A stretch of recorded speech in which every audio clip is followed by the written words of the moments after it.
Auckland is built on 50 volcanoes. A new one could erupt at any time. If an eruption threatens, would you know what to do?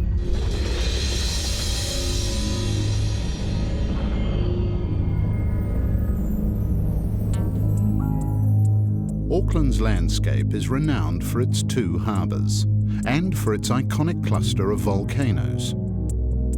Auckland is the only large city in the world built directly on top of a volcanic field.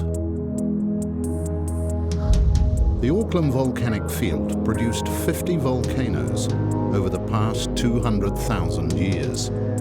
They range from explosion craters punched out in a few violent days to simple scoria cones with lava fields, to elaborate volcanic structures with multiple craters, widespread ash and lava fields that may have erupted for months.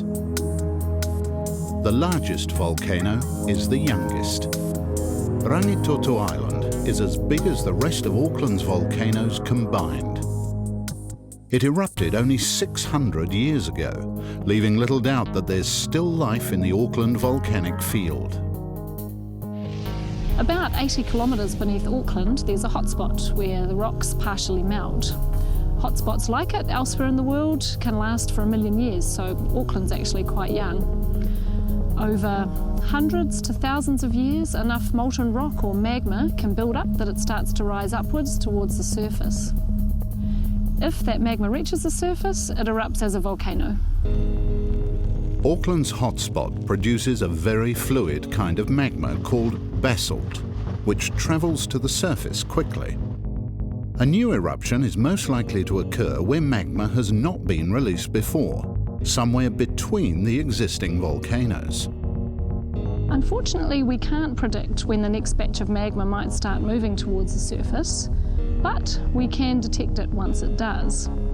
Rising magma can cause ground tremors as it forces its way past the surrounding rock. The Auckland Volcano Seismic Monitoring Network detects this kind of movement. The network consists of a series of seismometers that detect ground vibrations, and we should get a warning of days to weeks prior to an eruption. When a new batch of magma begins its ascent, no one feels the initial deep earthquakes that signal potential catastrophe. But when the Auckland Volcano Seismic Network detects the warning signs of a possible eruption, authorities begin to coordinate an emergency response. Within 3 kilometres of a typical Auckland eruption lies the Devastation Zone. To avoid loss of life, plans are made to evacuate everyone from a 5-kilometre radius of the impending eruption. Tremors in the days leading up to the eruption are widespread and increasingly noticeable. But it's only in the last day or two, when the magma nears the surface, that the exact location of the approaching disaster becomes obvious. The Auckland Regional Civil Defence Emergency Management Group advises all residents in the affected Auckland areas to self-evacuate immediately due to an imminent volcanic eruption. Take only essential items and pets. 100,000 people are evacuated from thousands of homes and businesses. The evacuation is completed just in time.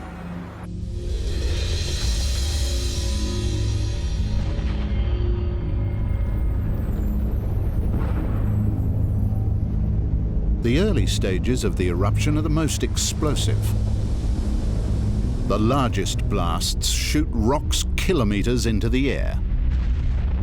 Shock waves punch the atmosphere and cause waves that engulf the coast.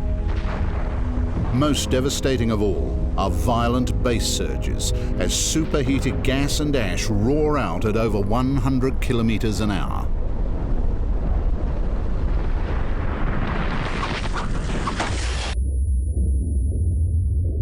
The most destructive phase of an Auckland eruption is during the first few days. Most volcanoes started with violent explosions driven by 1100-degree magma coming into contact with seawater or groundwater. Once the water is sealed out of the vent, then things tend to settle down a bit. But a large volcano in Auckland could continue to disrupt life for months to years with volcanic gases, volcanic ash and lava flows. Volcanic ash is abrasive, acidic, and blows long distances downwind from the volcano. It is a health hazard and makes driving dangerous. It is a serious threat to buildings. Ash threatens water, power, and drainage utilities. Even small quantities of airborne ash endanger aircraft, so New Zealand's busiest international airport is disrupted. When I work near erupting volcanoes, I need to protect myself from volcanic ash.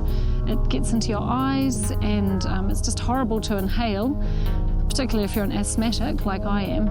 So glasses and a dust mask or a damp cloth are essential. Basically, it's safest to just avoid volcanic ash by staying indoors. Ash has to be cleared from roofs because once it gets wet, it's extremely heavy. Water supplies, vehicles, machinery, pets, as well as livestock all need to be protected from volcanic ash as well. Gas dissolved in the magma drives the most spectacular phase of the eruption. In another few days, high fire fountaining builds a scoria cone within the area already destroyed. As magma with less gas arrives at the surface, it pours from the volcano more gently. Flowing long distances from the vent, lava flows are relentless. They destroy everything in their path and cause fires. Lava poses little threat to life because it moves quite predictably downhill. But it could create new land and block vital shipping. A volcanic eruption in Auckland would be devastating, but after the initial turmoil, life could probably continue around the volcano. It would not be business as usual. Depending on where a new volcano occurred, motorways, hospitals, power, water and communication services could be destroyed. Volcanic disruption to Auckland's port and airport could ravage exports and travel earnings. An eruption could last for months to possibly even years. Recent research has shown that the Toto eruption may have even paused for several years before lava flows built up the extensive lava field. A future Toto-sized eruption would be fascinating, but it would be a major problem. The human toll from a volcano or any natural disaster will depend on how well Auckland's population is prepared. To be ready when disaster strikes, you need to act now. Make an emergency plan to keep you, your family and pets safe in a disaster situation. Practice your plan. Decide how you'll meet up if family members are at work or school. Telephones and internet may not work during a natural disaster. So, how will you stay in touch? Make a getaway kit containing these emergency survival items. You must be self-sufficient for at least 3 days. Drinking water is essential. You'll need at least 3 litres per person per day. Always keep a portable, battery-operated radio and spare batteries. Radio broadcasts will be the most reliable way to get up-to-date emergency information and instructions. Businesses need to be prepared too. Every company should have a business continuity plan that deals with the disruption, lack of essential services, and possible loss of premises that a volcano or other emergency could cause. During a natural disaster, follow evacuation instructions issued by the authorities.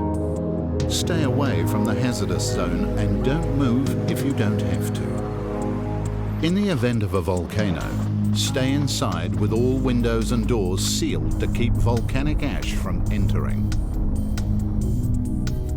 We don't know when the next volcano will erupt in Auckland, but from the volatile history of the Auckland Volcanic Field, we can be sure there will be another one. Will you be ready?